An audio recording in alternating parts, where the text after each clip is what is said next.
What up, what up, what up, what up? It's me, L Teddy 27. What's good? It's night right about the hood. Oh, dear God. I'm already eating and drinking. Look a damn mess. Just a damn mess. No means no, and yes means no.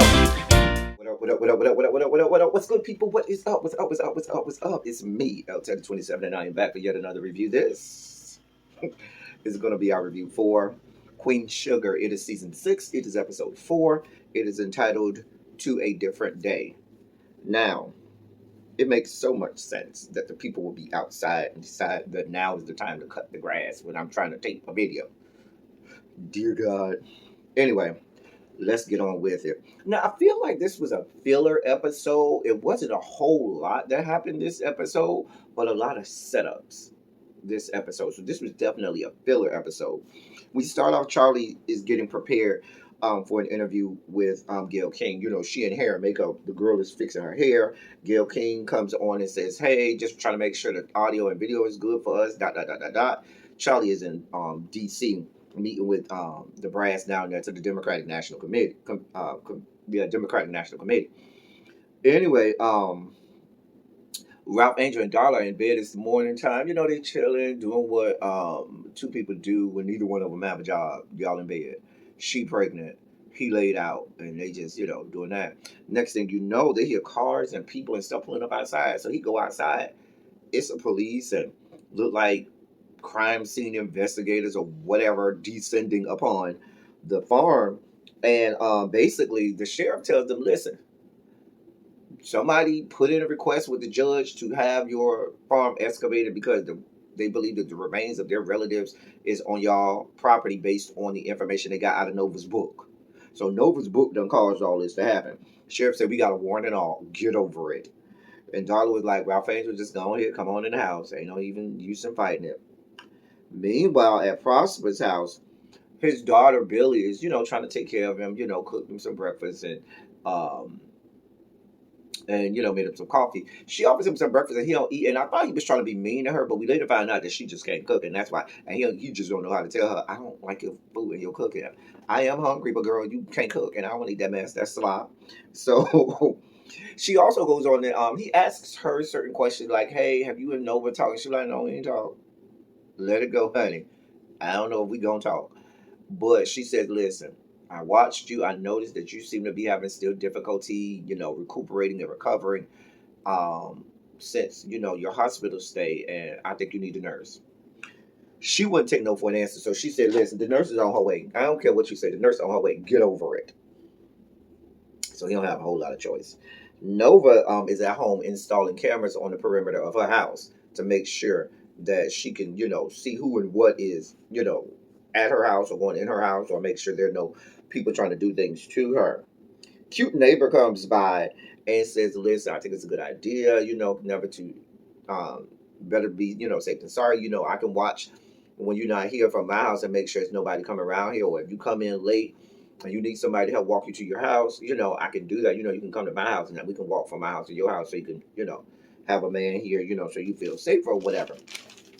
She says, okay, child, cute neighbor still trying to get in. But I don't, and like I said, I think I was confused last week or week before last when it was somebody walking by with the white, or was the woman, y'all say she was light skinned. She looked white to me, but whatever.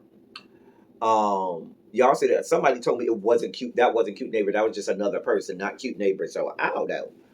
Anyway, we then see Charlie, not Charlie, dear God, Hollywood and Vi is at the diner, and so the chick, I can't remember the chick's name, but the chick who Vi is helping out with, and her son come, and the son is going to go fishing with Hollywood. So Hollywood takes his son to go fishing, and the mom is going to stay there and help Vi out at the restaurant. So Charlie had the interview with Gail King, and the long and short of the interview is, it was good on Charlie's side. From Charlie's angle, Charlie did all of the things she needed to do. She said all of the right things, did all of the right things. When she was pressed, she had an answer. She was scripted, prepared, and, able to handle it like a true politician should be. From Gail King's side, it wasn't a good interview.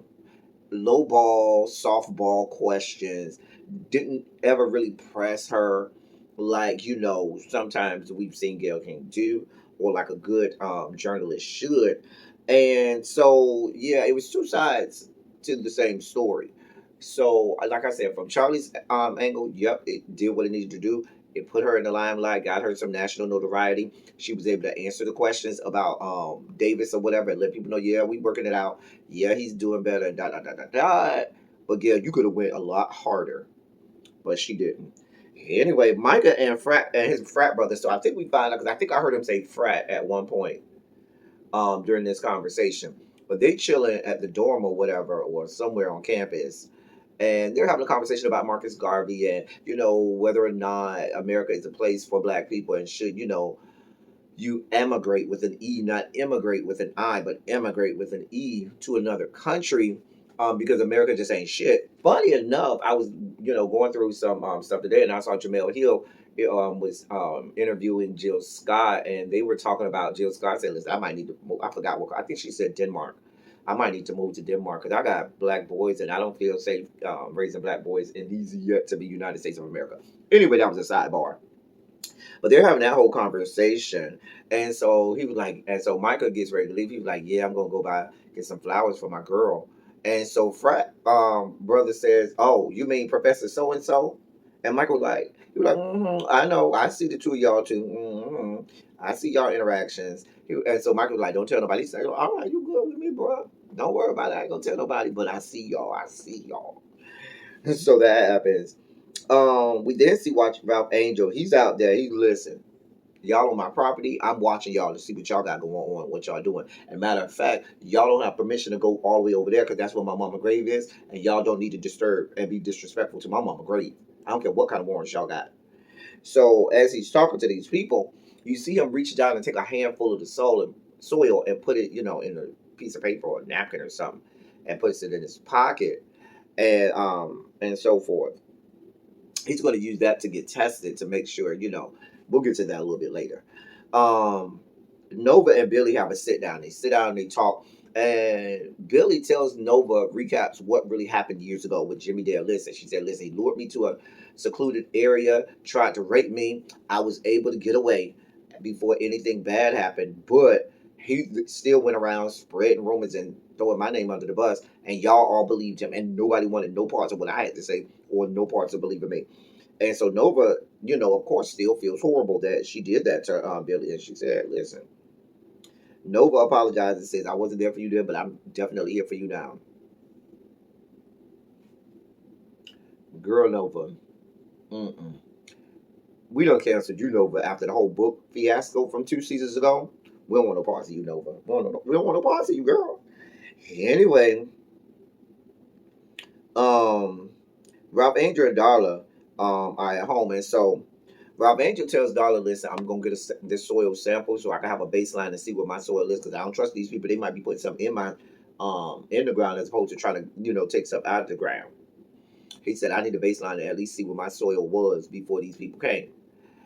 Darla then said, listen, when I was doing the information to get Blue the scholarship, I came across some money that my parents had set aside for me for when I go to college and school. And, it was kind of almost like a trust fund or whatever, but the money was mine. It belongs to me. She was like, I don't even think my parents even remember the money, and Ralph Bates was like, no, I don't want you to use that. I don't want your mom to think I can't take care of my family. I don't need her telling Violet I can't take care of my family. Like he's doing the whole, machismo. Oh, I must be the, one taking care of the family. Listen, as long as the family get taken care of, as long as the bills get paid, I don't care who paying it. But you know how that goes. Anyway, so Ralph Angel says, listen, don't do it yet. Just give me a chance. Give me a chance, y'all. This is a recipe for disaster. I see nothing good coming out of this. Anyway, because I'm gonna be honest, when they first said they heard stuff outside, I thought it was gonna be like the bank or rolling up with the police and listen, y'all need to get out. This house belongs to us and farm belongs to us. Now, I really thought that's what was about to happen, but it didn't. Anyway, Michael takes flowers over to Professor Chick. Professor Chick was like, "Hey boo, I just wanted to dig. I ain't looking for no flowers." Lovey Dovey said, "She was like, I'm grown. You a little boy with a big dig. All you can do for me is blow my back out and keep it the fuck moving. All of this, oh, you catch your feelings or whatever. Mm-mm. That's not what this is. We ain't even on the same page. We can't even have this conversation together. Please let that go." Let that go, boo. Anyway, she sent him on his merry little way, and dumped him. Charlie then comes, so we see that his Michael's attempt at giving flowers did not go over well. His daddy, on the other hand, did go over well because Charlie goes to her hotel room, and the whole hotel room is filled with flowers and balloons and everything. I mean, flowers and flowers and flowers and flowers and flowers, and she's all, taken aback and blown away and so forth. And she calls him and gets a voicemail, believes this message about loving. I've seen you love when it was easy. I've seen you love when it's difficult. All of that lovey-dovey stuff. We don't do the lovey-dovey over here. Anyway, so like father, like son, but two different outcomes. Both of them tried to do flowers. One got dumped. One done secured his spot. Nova comes to the farm to see what's going on. Ralph Angel gives her the side eye, like, "Girl, oh, you over here now? Girl, you the cause of all of this." And tells her, this was happening, this was going on, and it's your fault. Girl, get over it. I was like, "Ooh." He don't put out him a little lawn chair right out there to watch these people. Like, I ain't going away. I'll be right here watching all day long. Anyway, back down to Vi's shop. Vi is talking to the lady and said, "Listen, boo, it's time for you to get a divorce." The lady is scared because she's like, "If I try to divorce this man, he's gonna come after me and my son Gabriel and this, that, and the third, and I can't have it. I'm scared. I'm scared. I'm scared." Vi's like, "Nah, it's time to pull the trigger. I was there like you. I know what it's like to be scared, and it's not time to be scared. It's time for you to do what you got to do for the safety of you and, more importantly, your son." So we see Hollywood and Gabriel is out fishing. So Gabriel catches the little fish. They all excited and stuff, and Hollywood helps him get the fish off. And Gabriel's like, "Well, can we throw it back in the water so it can have a happy life?" And Hollywood is like, "Wow, I've been fishing for years and years and years. I ain't never seen nobody throw the fish back. That shows good character. Because throwing fish back in the water is some white people shit you see on the little television program. When you see the white people fish for sport on television, they'll catch the fish and say, 'Oh, look at my fish,' take the hook out and put the fish back in the water." Black people, we ain't doing none of that because we need every piece of food we can. Baby, we gonna this fish got some hot grease and some cornmeal waiting at the good house for us to throw it in. Okay, it won't be going bad. But Hollywood told him, "Listen, that shows you are a great person. You have good character." I was there for it. Prosper, the nurse lady who comes over, she old like Prosper. I don't think she's as old as Prosper, but she's older. And Prosper is kind of enamored with her. He's looking like, now let me get some of that good, good. Ow, let me ride that donkey, donkey. Let me ride that donkey. Ow, I'm sorry. I had a moment there. Anyway, so they getting all, close and acquainted and, goo goo eyes at each other, playing cards and singing Motown songs and stuff. Child, mama act like she was trying to, audition for the voice or something. Belting out, ain't no mountain high enough, ain't no valley low enough. Child. Y'all do remember that the whole reason for them getting a nurse is Billy said he was having a problem washing his private parts. I'm sure he want the nurse to wash his private parts now. Anyway, Micah is in his dorm room all gloom and doomed and depressed. Now, this is what we like. We like the gloom and doom, the anger, the depressions. We like all of this. And he's over here, listening to sad love song. Just another sad love song working my brain like crazy. What's another good sad love song? Check out, and I think I told y'all all the review. Check out Raven Simone Anti-Love Song by Raven Simone. Great song. Love that song. Matter of fact, I'm gonna listen to it when I get off here. Anti-Love Song by Raven Simone. Great song. Anyway, but he got his earphones on listening to it. Frat brother comes over and tries to get him out of his depression. And in my mind, I was like, is this the beginning of them trying to hook up or something? I was like, are they about to hook up or something? I didn't know what was happening. I didn't know what was going on. So I was like, are they about to hook up? Because I really am trying to figure out what's going on here. Anyway, he teaches Micah. He is trying to get Micah to meditate with him and to clear his mind and all of that stuff and get into his zen or whatever. And so Micah is apprehensive at first, and then he was like, "I guess I'll try it." What else you gonna try, Micah? That your frat brother tells you to try. Hmm. Inquiring minds want to know. Anyway, back down to Nova's house. Cute neighbor comes over. And while him and Charlie are Nova are talking, remember the police officer that she met up with during episode 1 that gave her all the information she needed for her little article or her piece that she wrote about defunding the police, and how I told y'all it was gonna get out.